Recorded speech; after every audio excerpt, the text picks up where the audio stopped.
Assalamualaikum warahmatullahi wabarakatuh. Salam Pramuka. Pada pertemuan kita kali ini, kita akan membahas tentang jenis-jenis tumbuhan. Apa saja jenis-jenis tumbuhan yang dapat dikonsumsi ketika kita sedang berada di alam bebas? Sebelum kita mengetahui apa saja tumbuhan tersebut, sebaiknya kita mengenal dahulu ciri-ciri dari tumbuhan yang aman dikonsumsi. Yang pertama yaitu tidak berbulu. Bulu pada tumbuhan, apabila tersentuh oleh kulit kita, dapat mengakibatkan gatal-gatal atau panas. Yang kedua, tumbuhan ini tidak berwarna mencolok. Tumbuhan yang memiliki warna mencolok dikhawatirkan mengandung racun. Yang ketiga, tumbuhannya tidak berduri. Sama seperti tumbuhan berbulu, duri dijadikan sebagai alat pelindung diri bagi tumbuhan itu, sehingga dianjurkan untuk tidak mengkonsumsi. Kemudian yang keempat, tumbuhan tersebut tidak bergetah. Hindarilah tumbuhan yang bergetah, terlebih lagi apabila getahnya itu pekat. Kemudian yang kelima, tidak berbau menyengat. Apabila kita menghirup baunya saja, kita bisa merasakan pusing atau gangguan pada bagian tubuh kita yang lain, terutama yang memiliki bau busuk. Kemudian yang keenam, dikonsumsi oleh hewan mamalia. Tumbuhan yang dikonsumsi oleh hewan mamalia dapat kita jadikan sebagai acuan kalau tumbuhan tersebut aman untuk dikonsumsi. Tumbuhan yang pertama yaitu ada cantigi. Pohon ini ternyata buah dan pucuk daun mudanya itu bisa dimakan. Cantigi bisa kamu temukan banyak tumbuh di Pulau Jawa pada ketinggian di atas 1000 mdpl. Daun cantigi bisa dimakan sebagai lalapan. Buahnya itu berwarna kehitaman dan punya rasa yang enak serta manis. Terakhir, batangnya biasa dimanfaatkan oleh masyarakat setempat sebagai arang. Kemudian yang kedua, di sini ada tumbuhan murbei. Buah murbei ini memiliki panjang 2-3 cm. Permukaan buahnya sekilas mirip dengan buah stroberi, berwarna merah saat muda dan ungu tua saat mulai matang. Buah ini sering kita jumpai di dataran yang memiliki suhu dingin atau sejuk.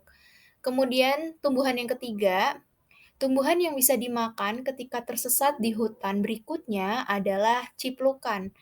Buah ini terdapat di dalam kelopak bunganya yang berwarna hijau, sementara untuk warna buahnya itu sendiri adalah berwarna kuning kehijauan. Bentuknya seperti kelereng, serta memiliki rasa manis dan asam. Buah ini banyak tumbuh di sawah, lereng-lereng, atau di tempat terbuka karena tumbuhan ini membutuhkan sinar matahari yang cukup. Tanaman ini juga ternyata bisa dijadikan sebagai obat-obatan, terutama untuk penyakit paru-paru, kemudian sakit perut, dan lain sebagainya. Kemudian tanaman yang berikutnya adalah poh-pohan.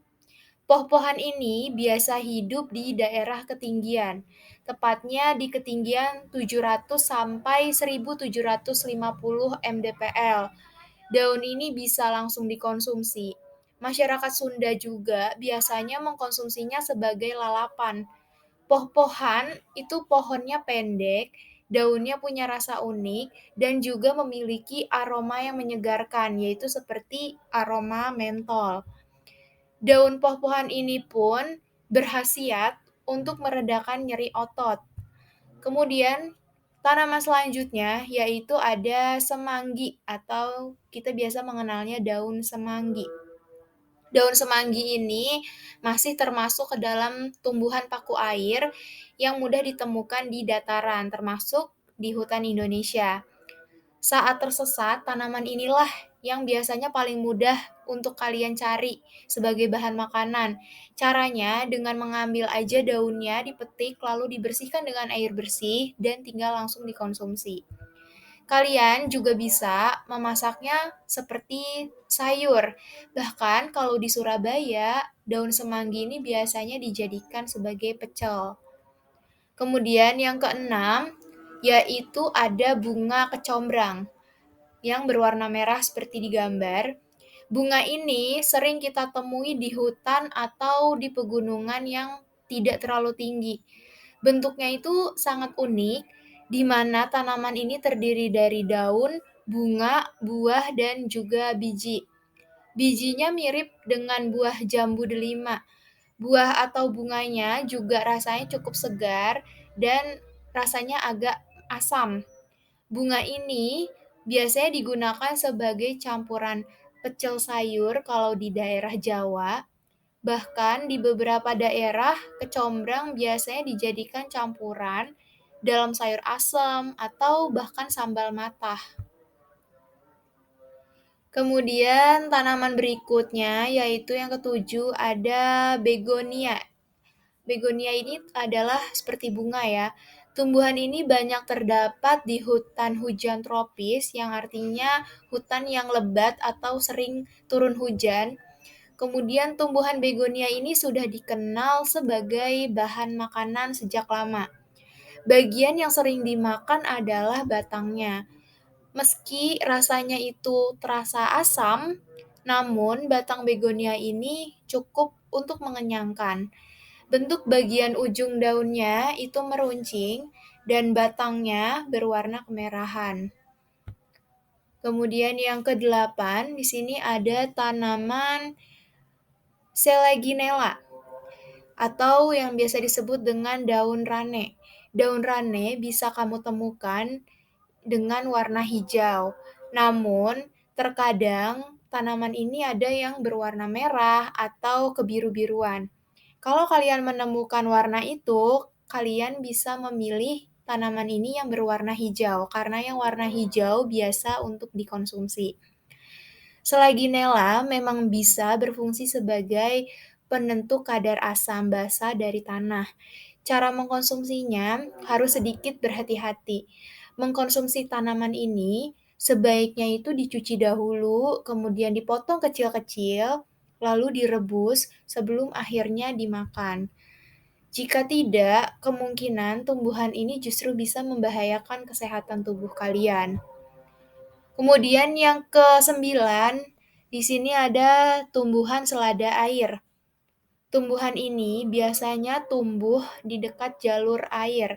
Jadi kalau kalian mau mengkonsumsi tanaman ini harus diperhatikan apakah air yang mengalir tersebut bersih atau tidak.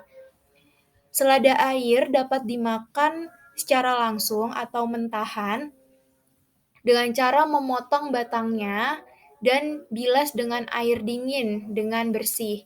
Rasanya cukup tawar karena tumbuhan ini cukup mengandung banyak air.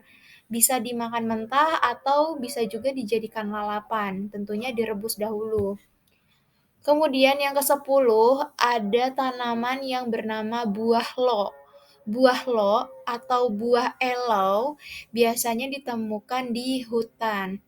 Buah lau atau buah elo ini bisa dimakan mentah maupun matang. Rasanya itu agak asam jika dimakan mentah, namun rasanya manis jika sudah direbus atau sudah dimasak dahulu.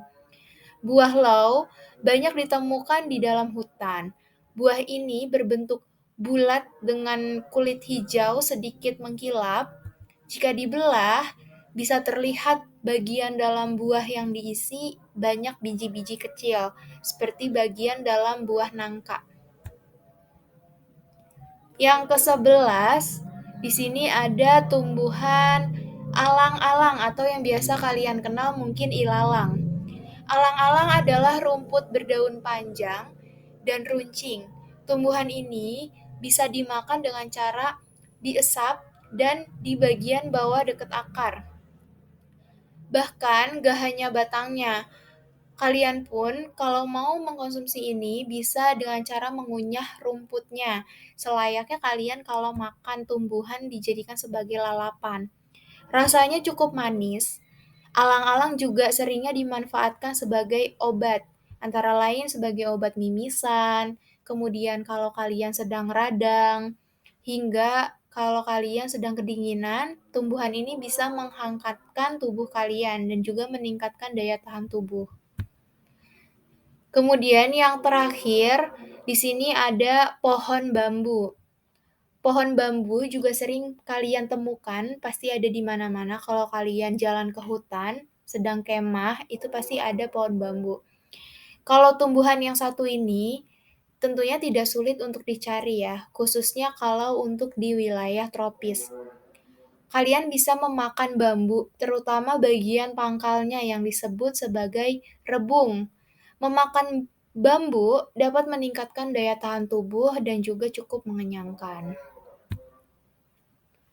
Selanjutnya, kita akan bahas tentang jenis-jenis hewan apa saja yang bisa kalian konsumsi ketika kalian sedang di alam bebas. Jadi, kalau kalian sedang ada di alam bebas, pasti kalian butuh makanan atau asupan untuk bisa bertahan hidup. Di antaranya ada tumbuhan dan juga ada hewan. Kalau yang tumbuhan sudah kita bahas tadi, ini adalah hewan. Yang pertama, yaitu ada larva atau kumbang. Larva atau kumbang ini mirip seperti ulat. Kemudian banyak orang yang geli ya ketika melihat larva kumbang ini. Tapi siapa sangka di balik tubuhnya yang membuat bulu kuduk bergidik, ia bisa menjadi makanan darurat ketika tersesat dan saat kehabisan makanan di hutan. Menemukannya pun tidak sulit karena biasanya larva ini hidup di dalam kayu yang udah mulai membusuk. Mereka bisa disantap langsung, namun agar lebih enak bisa dibakar atau digoreng terlebih dahulu. Kalau orang Indonesia biasanya digoreng dulu ya. Kemudian yang kedua, di sini ada hewan burung. Semua burung bisa dimakan siapa saja. Pasanglah perangkap burung, kemudian tangkap dan dibersihkan. Cara masaknya juga bisa dibakar, kemudian bisa langsung dimakan. Tapi ada satu hal yang perlu diperhatikan. Jangan pernah menangkap atau memakan burung yang dilindungi. Kemudian yang ketiga, di sini ada rayap. Sama seperti larva kumbang, banyak di antara traveler yang geli kalau melihat rayap. Tapi sebaiknya buang jauh-jauh perasaan itu kalau kalian sedang tersesat di hutan. Serangga yang biasa ditemukan di kayu ini bisa dimakan. Rayap juga menjadi pilihan makanan yang baik karena dia mengandung protein yang cukup tinggi. Wow. Kemudian yang keempat, di sini ada katak. Ada banyak restoran di luar negeri yang menjadikan katak sebagai bahan makanan. Ini berarti kalian pun bisa menjadikan mereka sumber makanan jika kalian tersesat di hutan. Biasanya, bagian yang diambil adalah kakinya karena memiliki daging yang cukup tebal. Namun ada hal yang penting diingat sebelum menyantap katak, jangan lupa untuk menguliti tubuhnya sebelum dimakan karena tubuhnya itu berlendir. Kemudian yang kelima, di sini ada kadal dan ular. Jika bertemu kadal atau ular di hutan, sebaiknya jangan lari dulu. Bisa jadi ini adalah sumber makanan ketika persediaan kalian habis. Dengan catatan, ularnya bukan ular yang berbisa atau yang membahayakan diri. Kaki belakang dan ekor kadal adalah bagian terbaik untuk dimakan. Namun, jika kalian ingin memakan ular, sebaiknya segera potong kepalanya setelah dimatikan karena inilah bagian yang paling berbahaya. Yang keenam, di sini ada hewan jangkrik dan belalang. Kalau jangkrik dan belalang mungkin sudah tidak asing lagi bagi kalian ya. Di beberapa daerah di Indonesia, jangkrik dan belalang biasa dimanfaatkan sebagai cemilan atau makanan khas. Bahkan warga Gunung Kidul di Yogyakarta pun menjadikan belalang sebagai salah satu campuran bahan makanan sehari-hari. Ini berarti kalian bisa menangkap keduanya untuk bahan makanan jika kalian ada di alam bebas. Hal pertama yang harus dilakukan setelah menangkap adalah melepaskan sayapnya, kaki, dan juga antenanya. Lalu kalian baru bisa menggoreng atau membakarnya. Yang ketujuh, hewan semut. Selain jangkrik dan belalang, serangga lain yang bisa kalian jadikan bahan makan adalah semut. Di beberapa daerah, semut adalah salah satu makanan yang dianggap paling lezat dan juga mengandung protein tinggi. Kumpulkan semut yang ada di hutan atau yang ada di pohon yang ada di daun, kemudian kalau sudah menyatu semut-semut tersebut, tinggal kalian bakar lalu goreng di atas wadah. Yang kedelapan, hewan tupai hutan. Tupai hutan di beberapa tempat seringkali ditemui dan juga dia cara berjalannya melompat-lompat di pepohonan. Disitulah sumber makanan yang bisa kita peroleh dengan memasang penjerat, memanfaatkan batang pohon yang dilumuri lem, ataupun dengan ketapel, kita bisa mendapatkan tupai tersebut, kemudian membakarnya, dan bisa kita nikmati. Nah, itulah tumbuhan dan juga hewan yang bisa kita manfaatkan ketika kita sedang berada di alam bebas. Kalau kita sedang kehabisan makanan, kehabisan persediaan, tapi kita butuh asupan, kita bisa memanfaatkan tumbuhan-tumbuhan tersebut dan juga hewan-hewan tadi yang sudah kita bahas. Sekian pertemuan kita pada hari ini. Salam Pramuka.